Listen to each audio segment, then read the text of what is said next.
When we added the second section, one of the difficulties in having two sections for us was equipment limitations. We only had a certain number of ultracentrifuges, one, and since we do 48-hour spins, that meant that we could not use the same ultracentrifuge if we were doing the same thing in both days. We have a limited number of glass plates and spacers and stuff like that the company went out of business, and we didn't want to have to buy like whole completely different sets for a second section, which probably will not happen most of the time, we hope. So to handle that problem, what we did is we offset some of the experiments. So some people are going to be doing the plasmid prep this week. Some people are going to be doing, or next week, some people are going to be starting the GST-SH2 experiment next week. So if you are a 2 p.m. class, don't talk to somebody from 6 and say, what are you doing? Because they're going to be doing something completely different, and vice versa.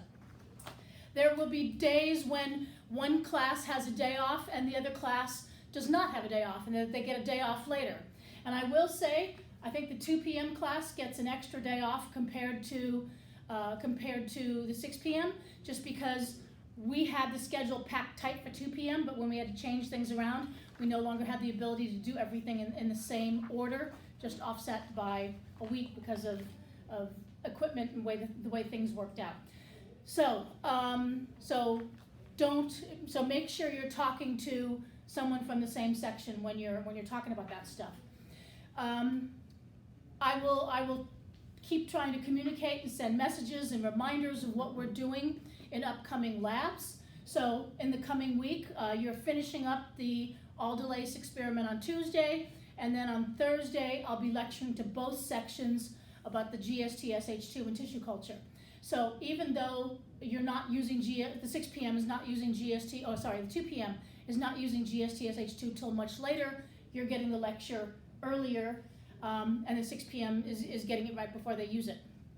So there's no exam on DNA until the very end of the DNA section, when everyone will have had all the same information, just in a different order. Now questions, yeah? Yes, our exams are the same. I'm sorry?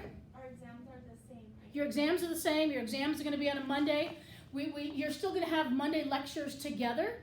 So I tried to arrange it so that the Monday lectures are things that everyone's going to do, and just to have a good Monday lecture schedule, and then putting different things in on Thursdays and during the weeks and stuff like that. So yeah, some changes, particularly for the 6 p.m. people, but more questions. Okay. So this is the lecture on the plasmid prep experiment, and the plasmid prep experiment starts on page 74. So please make a note of it that it's on page 74. So plasmids are what we use in recombinant DNA. Plasmids are circular, self-replicating, double-stranded DNA pieces that have an item, have to have at least one gene that makes them essential to keep around. So in this case, of the one I'm showing you, has an ampicillin resistance gene. So if you are growing up bacterial cells in the presence of ampicillin, a normal bacterial cell is going to die. This is why if you have a bacterial infection, doctors give you ampicillin to kill the bacteria. But if it has a plasmid in it that contains an ampicillin-resistant gene on it, the presence of this plasmid allows the plasmid to survive in the bacterial cell. Now, restriction enzymes in plasmids, restriction enzymes will cut double-stranded DNA, well, not just in plasmids, in any DNA. Restriction enzymes will cut double-stranded DNA at specific sequences that are recognized by that particular enzyme. And these restriction enzymes are one of the basic things which allows us to recombine different parts of genes into new plasmids and adding new genes in, taking things out of plasmids. So there are different kinds of restriction enzyme sites that are cutting this double-stranded DNA.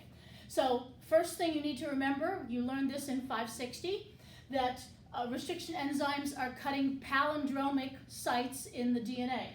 So for example, EcoR1, when it sees the site in the DNA that says GAATTC, which reads the same both ways, GAATTC, it will cut, and it will cut between the G and the A, and when it does that, it leaves an overhang.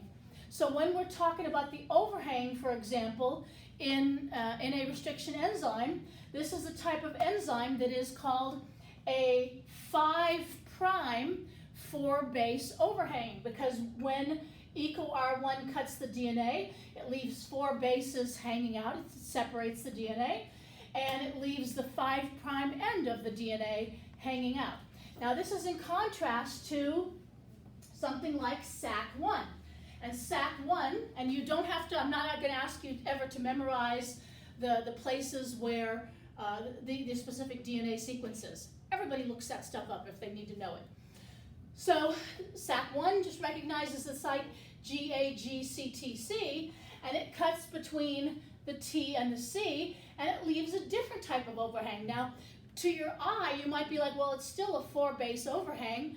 Yes, it is, but this is a 3' overhang on the DNA. So you can't put a 5' and a 3' overhang together. So it's like there'd be extra bases here and extra bases here, and you're trying to put them together. What you can do is you can put double-stranded, if you have 5' or 3' overhangs together like this, that would work. So you have to be aware of what kind of an overhang is my restriction enzyme going to leave behind, and is there a site that I can blend it to? Because there are other palindromic sequences that are cut by other restriction enzymes that might even leave very similar overhangs.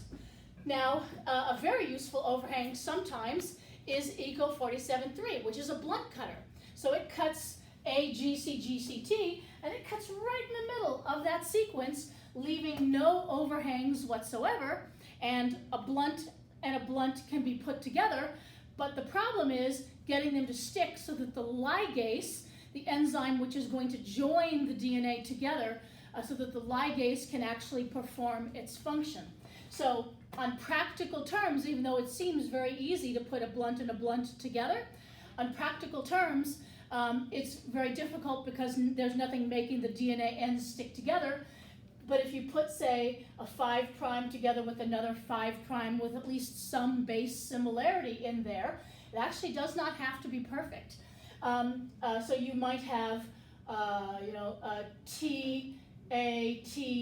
or something like that would be on both sequences. And even though it only has 50% complementarity, you can still get it to stick long enough for the ligase to work. So you can put different sequences together in there.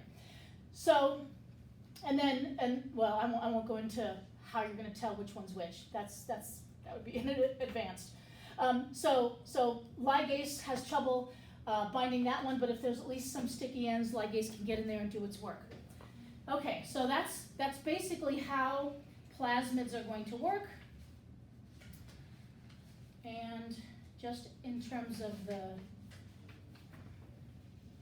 pictures of how something might happen.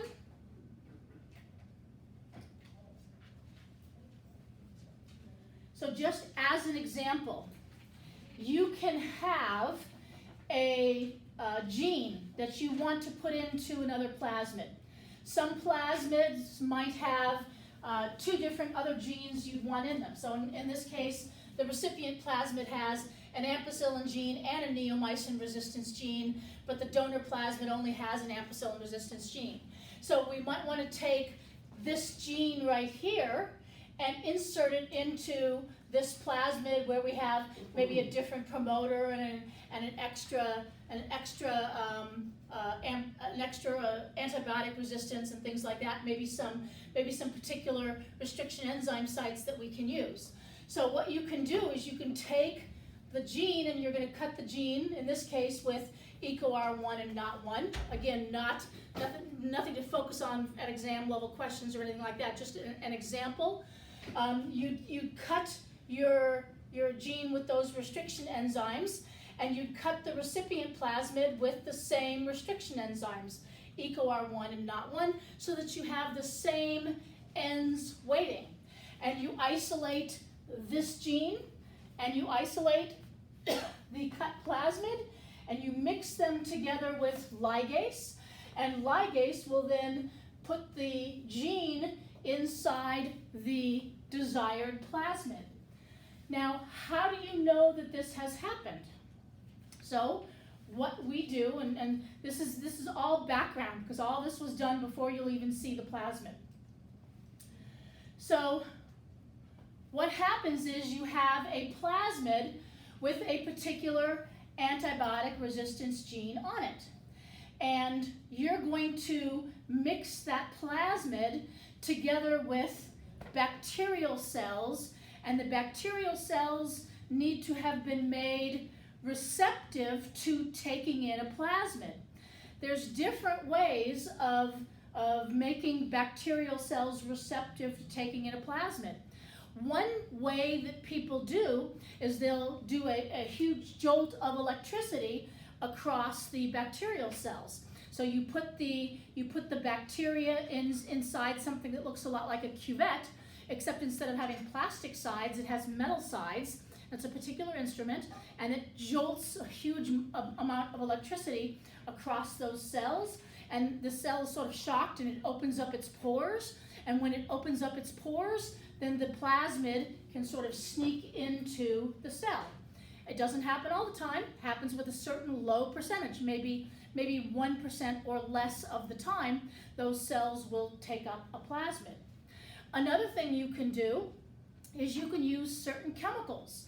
You can mix bacterial cells with calcium chloride.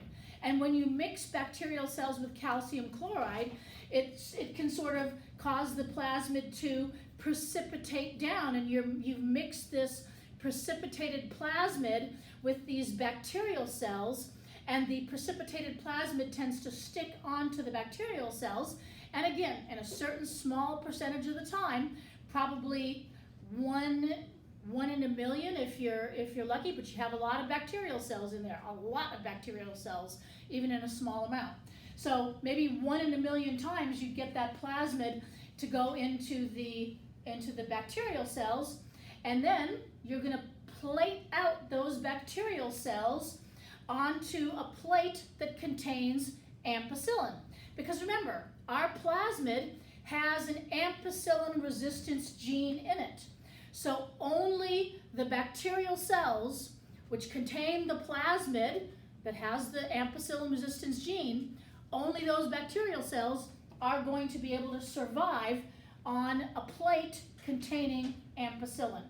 So basically, you're doing mechanical manipulations with different types of enzymes to put your DNA together, getting your DNA into a cell, getting your DNA onto a plate, and then you're sure, and you sequence and stuff to make sure that that's the one you want.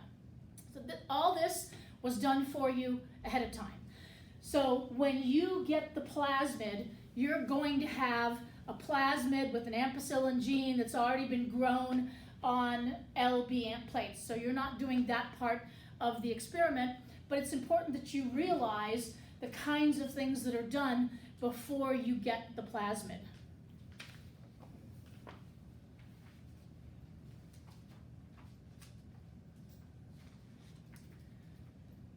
So, plasmids versus an E. coli cell.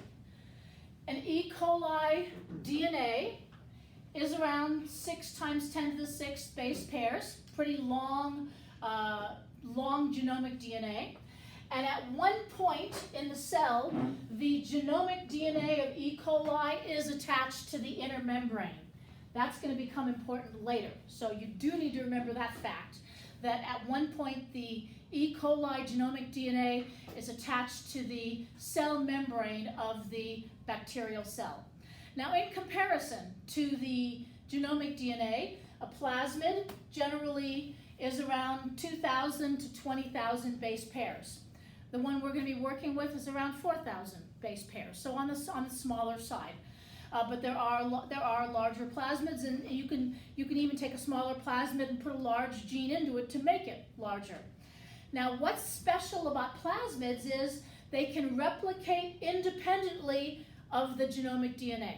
As long as there is polymerase in the cell, and this is going to, again, become important later, as long as there is polymerase in the cell, these plasmids can replicate independently, and a plasmid would contain perhaps a non-essential gene under normal growth conditions. So if you're just growing bacteria in some LB, bacterial growth media, it might not matter to the cell whether there's a plasmid in there or not.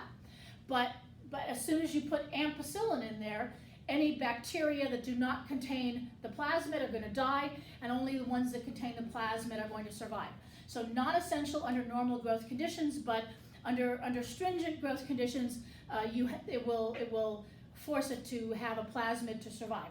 Now, ampicillin resistance is not the only gene that's on a plasmid. There are genes which allow plants, because plants have plasmids also, there are genes which allow plants to grow in high salt type soil.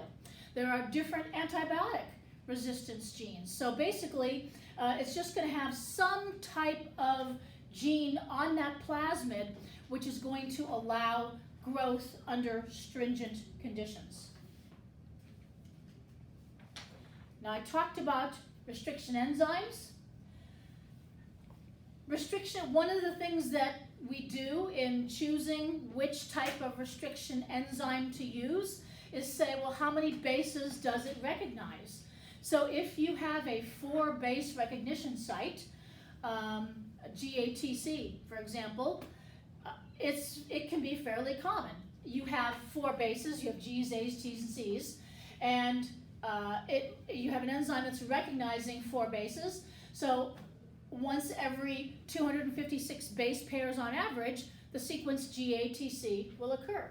But if you have a 5-base recognition site, or 4 to the 5th, again 4 because it's the G's, A's, T's, and C's, so 4 different possibilities.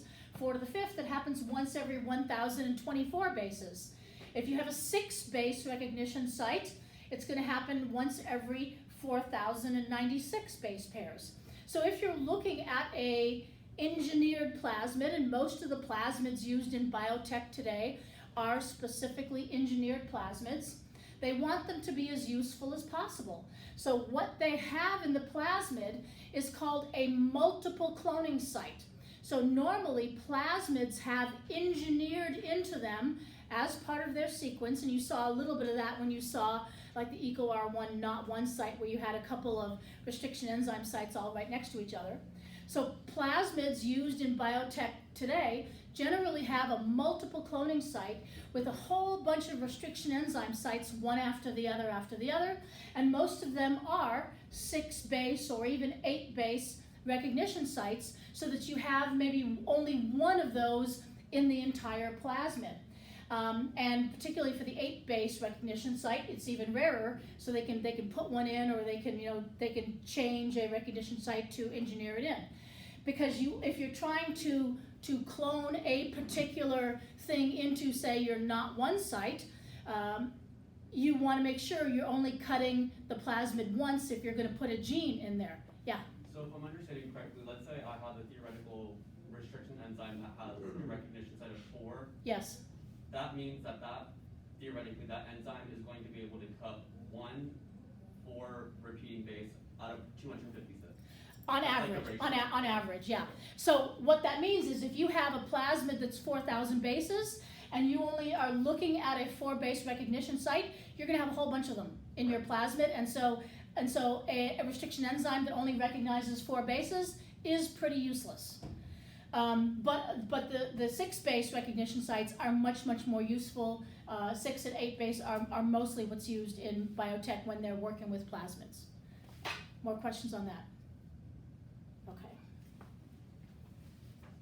So, when we talk about plasmids, I just wanted you to realize that that's why, they're choosing the ones they're choosing. Okay, so turn to page 74 of your lab manual. Preparation of plasmid DNA. And if you're looking at page, well, at least 74 in my manual, you might be 1 page off. So the first thing you're doing on the first day of the experiment is you're going to be preparing the L broth that the bacterial cells are going to grow in. And to prepare this growth media, you're going to be mixing 10 grams of sodium chloride, because we need sodium chloride whenever we're growing living objects. Why do we need salt? Isotonic to prevent premature lysis of cells. So we specifically want to prevent aggregation of proteins inside the cell. So if we don't have any salt in there whatsoever, you have those positive charges and the negative charges on the outside of the proteins, and you're going to get protein aggregation. So you don't want, and basically the cell needs a certain amount of salt in the media just to be able to live, but that's why. And you're going to be mixing 10 grams of bactotryptone and 5 grams of yeast extract. So between the 2 of them, the bactotryptone and the yeast extract provide all the nutrients and the minerals that the bacteria are going to need to live, to grow, and divide. Now, when you make this LB up, it's the perfect growth media for bacteria. And you're going to be making this in the open air. So you're going to be stirring in a bucket, and there's bacteria. You may not see it, but there's bacteria all over the place in the open air. There's bacteria inside the bucket, there's bacteria in your hands, there's bacteria from the air dropping into your LB. So the next thing you have to do is autoclave that LB, and we're going to, on the day we do this, you're going to stand in front of the autoclave, and you're going to get a lesson on how to use the autoclave. And basically the autoclave sterilizes that solution so that any bacteria which have happened to be in it are now dead, and only our bacteria that we're going to specifically add in are going to grow in that media. Otherwise, by the next morning, you could, if you fail to autoclave, because trust me, when I was a new grad student, I thought to myself, I'll autoclave it tomorrow. And I knew that bacteria was going to grow in it, so I said, I want to stop bacteria from going in, and I'm going to put it in the cold room. Didn't help. Even in the cold room, by the next morning, it was just completely full of bacterial growth. So you really do have to grow the bacteria, you have to autoclave the bacterial media right away to prevent bacterial growth. It happens incredibly quickly. So you're going to be autoclaving it. We have a TA who's going to be taking it out of the autoclave for you. And then I'm just going to be showing everybody how our TA is going to start a glycerol stock the next day. So, talking about glycerol stocks. A glycerol stock is bacteria, come on, focus. A glycerol stock is bacteria that has grown and is mixed in a 1-to-1 ratio with sterile glycerol. Because if you simply try to put bacteria on a plate and stick it in the refrigerator, it'll last for a week or 2, and then the plate will dry out and it will start to die. And then maybe you think, I'm going to get fancy, and you start to wrap parafilm around your plate. Okay, you might be able to keep that plate for a month or 2, but then your sample will go bad. So people want to store bacteria for longer term. So what they do is a glycerol stock, where they take sterile glycerol and mix it with an actively growing culture of bacteria. And when they do that, when they mix it together, they put it in a -20 freezer, non-frost free. Because in a frost-free freezer, like most of you have at home, how it gets frost-free is it regularly cycles above 0 degrees to melt the ice. Well, if you're cycling your samples above 0 degrees, whether bacterial samples, whether your enzyme mixes, cycling them above 0 degrees kills them, within a certain period of time. So you have to have them in a non-frost-free freezer, which is why if you're in the biochem lab, generally most labs that work with bacterial stocks or enzymes have a freezer with a whole bunch of ice inside of it, just to be able to keep all of their enzymes and stocks in so they don't go bad.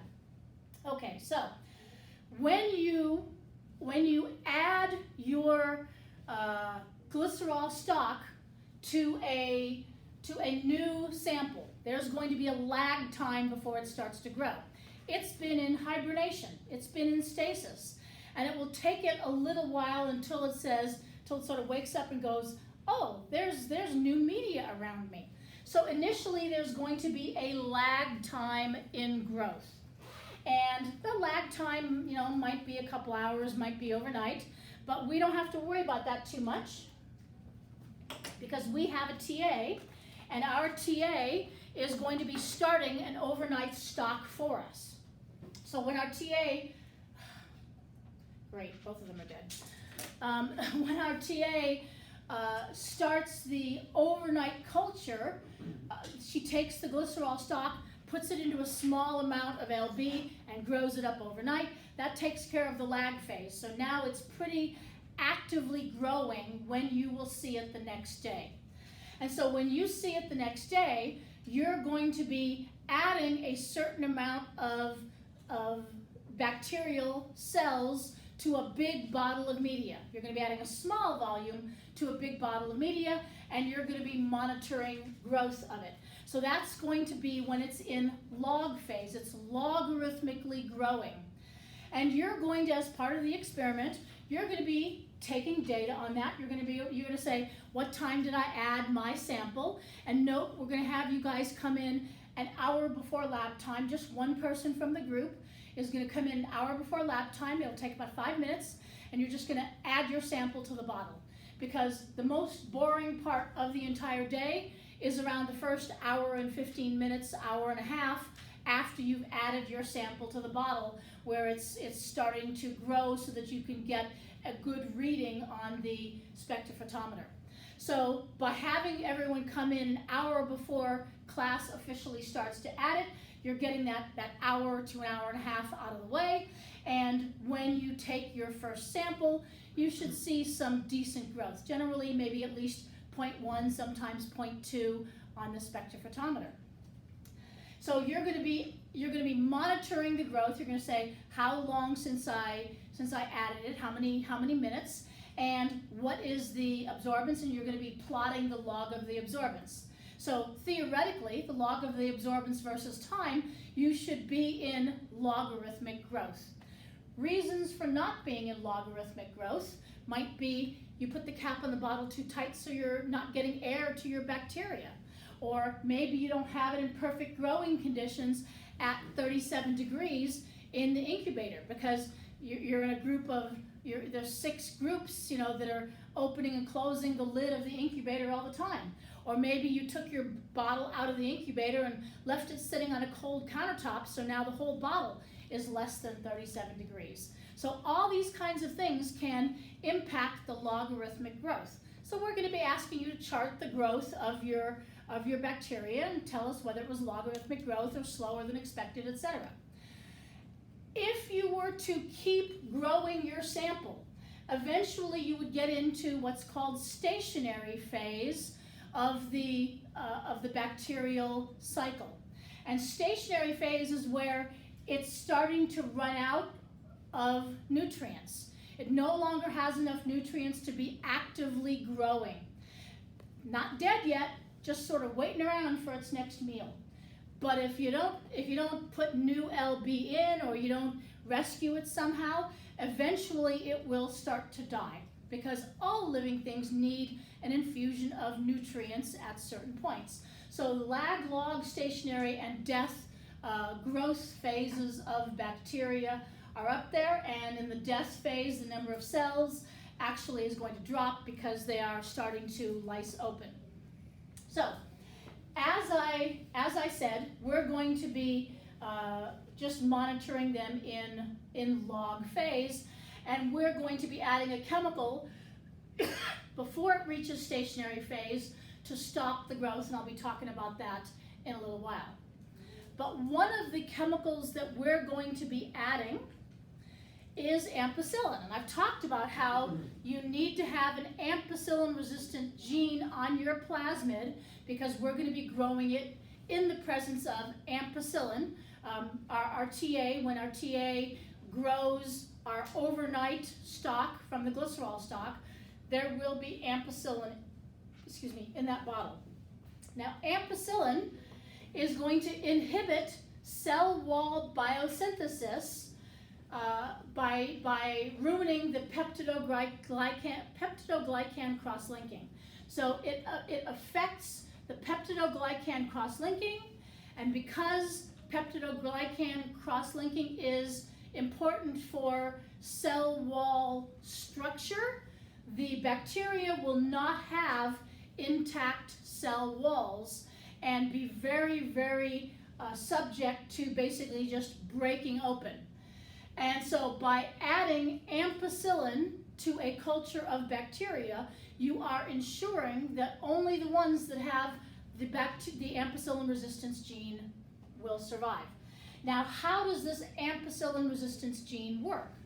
Well, the ampicillin resistance gene codes for beta-lactamase. So codes for a molecule called beta-lactamase. And this is a beta-lactam ring right here. And so beta-lactamase will cleave the, beta-lactamase codes for an enzyme which destroys the beta-lactamase ring of ampicillin. So this is the business end of the ampicillin that is needed to kill the bacterial cells. And any bacterial cells which contain ampicillin resistance contain a beta-lactamase gene. That beta-lactamase gene cleaves the beta-lactam ring and destroys the ampicillin. So basically, in a nutshell, any plasmid that has an ampicillin resistance gene can destroy the ampicillin, and if it can destroy the ampicillin getting into the bacteria can survive. Now there are other types of antibiotics which are used. Another antibiotic is chloramphenicol, and we're going to be adding chloramphenicol at the end of our growth cycle to our bacterial cells. The mode of action of chloramphenicol is that it inhibits translation of the 50S, so it's not SOS, it's 50S ribosomal subunit at the peptidyl transferase step. In short, if you add ampicillin to your cells, no more protein can be made because it's inhibiting the translation of the ribosomal subunit while protein is being made. Now there is a chloramphenicol resistant gene that some plasmids have.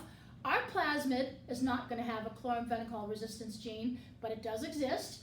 And if our plasmid had a chloramphenicol resistance gene, it codes for chloramphenicol transferase, CAT, chloramphenicol transferase.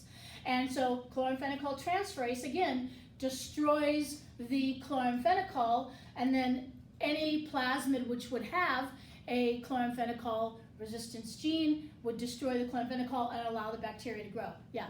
So if we're adding chloramphenicol at the end of our bacterial growth rate, that would imply that it's bacteriostatic, as opposed to ampicillin being bactericidal? Or am I confused? No, well, yes and no. We're adding them for different reasons. Okay. So we're adding the ampicillin to basically ensure that we do have a plasmid in our bacterial cells. Yeah, we're adding the chloramphenicol because we're specifically trying to inhibit protein production, and I'll get to that in a minute.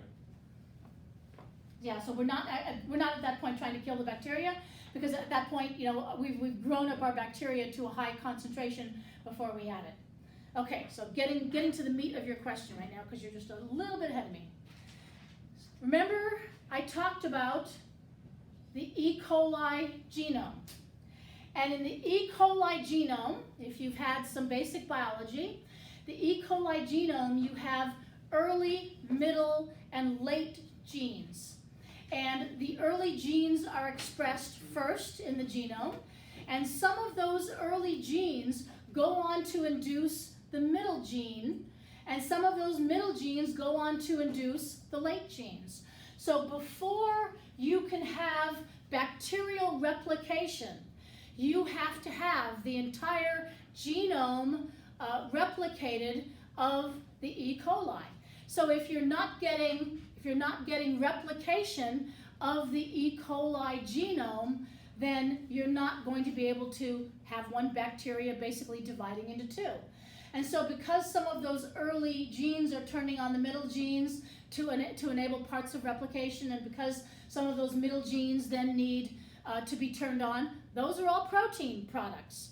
And so without protein products being produced, you don't get replication of your bacterial cells.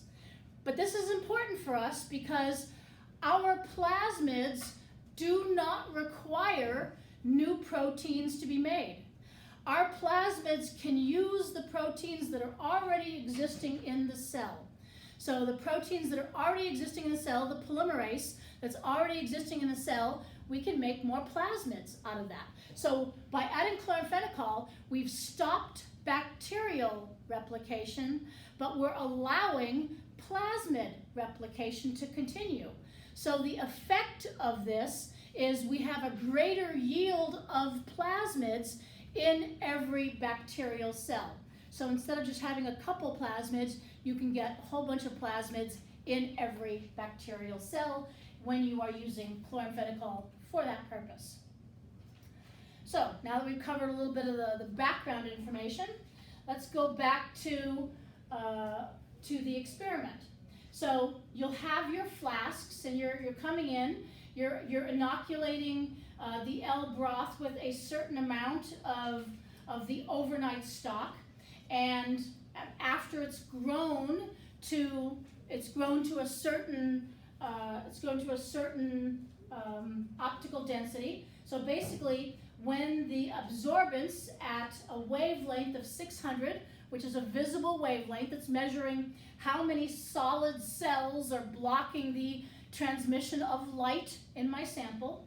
So when you have an absorbance of around 0.55 to 0.6, it's not magic number.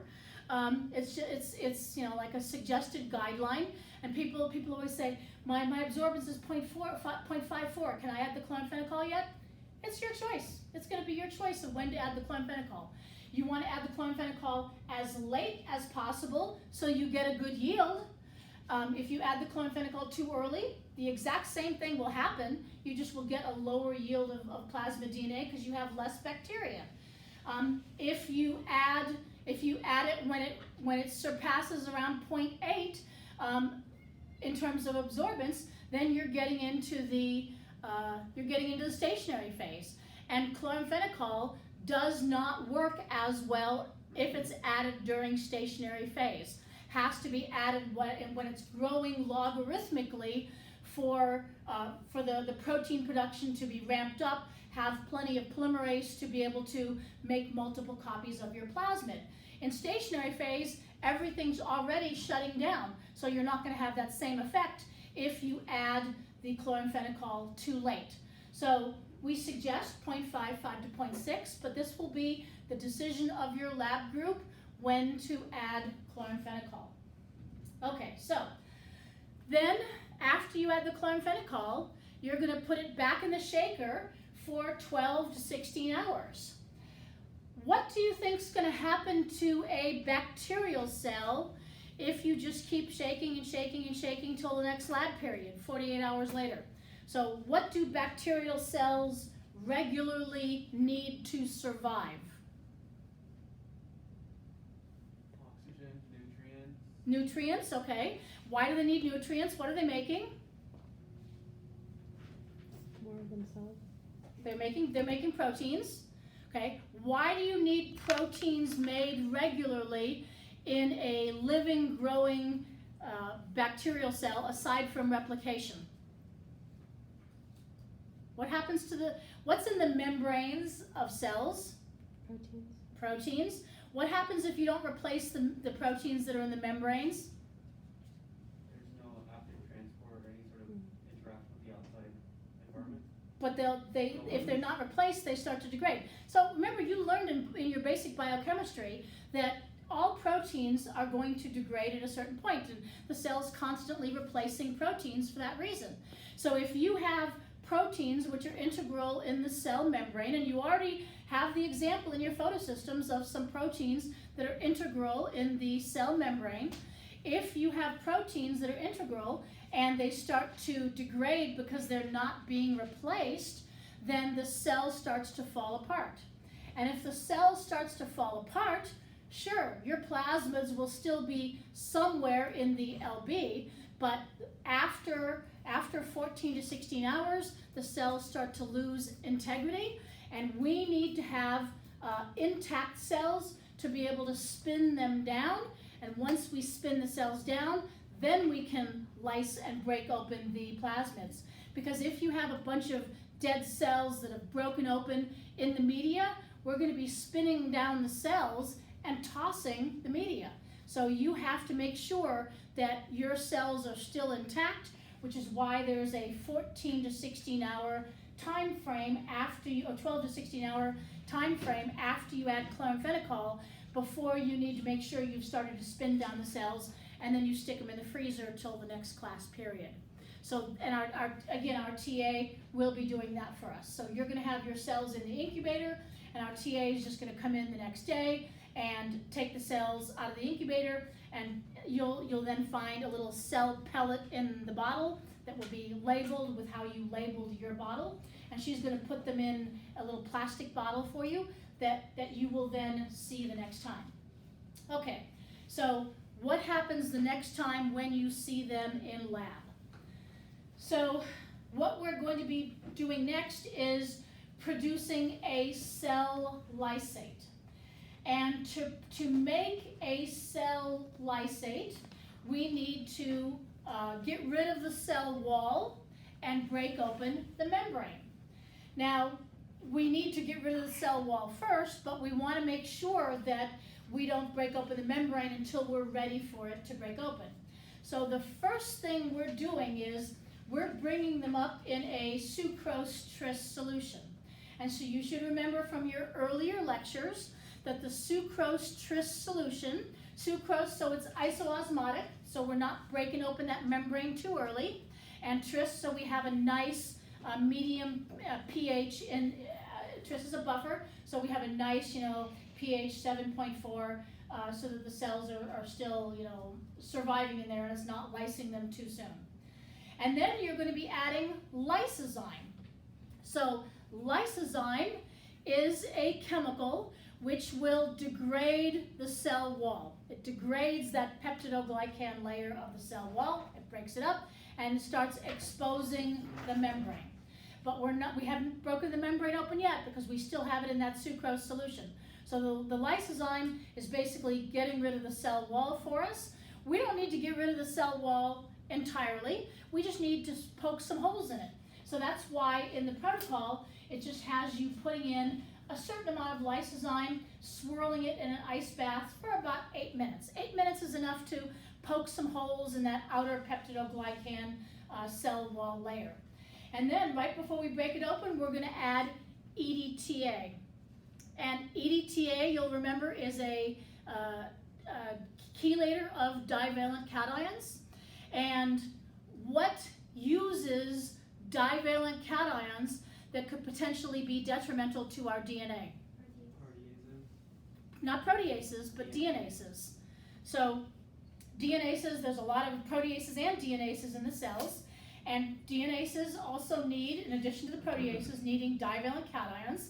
So we're going to add EDTA, and it's going to chelate all those divalent cations so the DNases will be non-functional. And at that point, we can add Triton solution. And Triton is a detergent. You learned about detergents earlier in the semester, and it's a fairly gentle detergent. So having that Triton in there, you're just then gonna spin it, you're gonna swirl it around with the Triton solution in there, and then you're going to spin it in the SS34 tubes, and you're gonna spin it for around an hour. During that hour period, when you spin it, after the hour period, you're gonna have a pellet. And in that pellet is the membrane material. And remember I said that the genomic DNA is attached to the E. coli membrane at one point. So this means that if you're spinning down the cell membranes, you're also spinning down intact genomic DNA. Not plasmid DNA, but intact genomic DNA.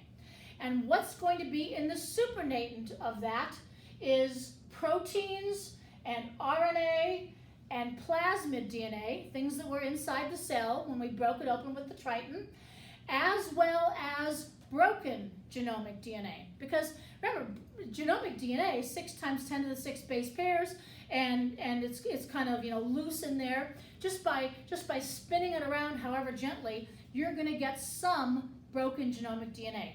We're going to try to handle it as gently as possible. We're not going to be shaking up our Triton solution or anything like that. Shaking up would break a lot of the E. coli genomic DNA. But we're going to just be gently spinning it when we lyse the cells. But you're going to have some broken genomic DNA as well. And this will be important in a minute. Okay, so in our supernatant, we have proteins, RNA, plasmid DNA, broken genomic DNA, and we've gotten rid of any intact genomic DNA as well as the membranes. And then the protocol tells you that you're going to bring it up to 20 mils. So everyone starts with the same volume, and you're going to have you're going to add 20 grams of cesium chloride to that.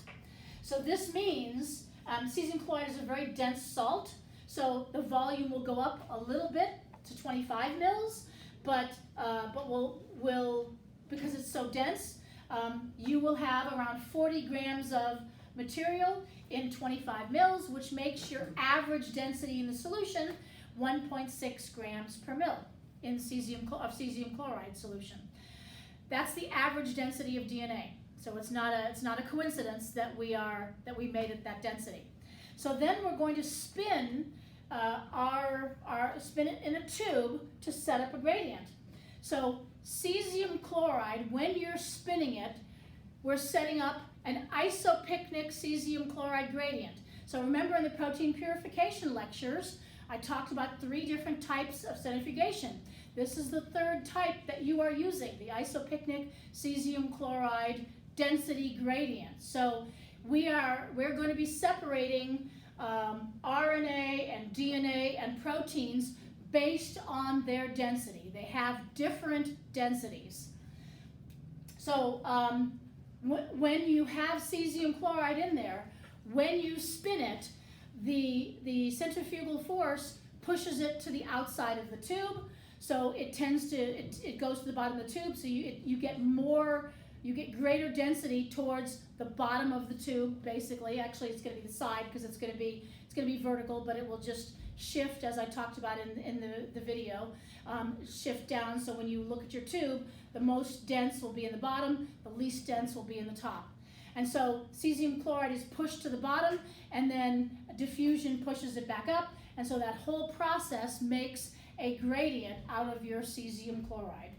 So proteins will have a density of less than 1.4. RNA has a density of around 1.8, and that's going to be the density at the bottom of the tube. So through this process, we are able to separate out proteins, RNA, and DNA. And the problem we have now is, how are we going to separate plasmid DNA from broken genomic DNA? Because right now, they both have exactly the same density. So the answer that we're going to use is we're going to add ethidium bromide. And next lecture, I will tell you how ethidium bromide is going to change the density of the DNAs so that we will be able to separate out plasmid DNA from broken genomic DNA. And if anybody wants to take pictures, you can come on up.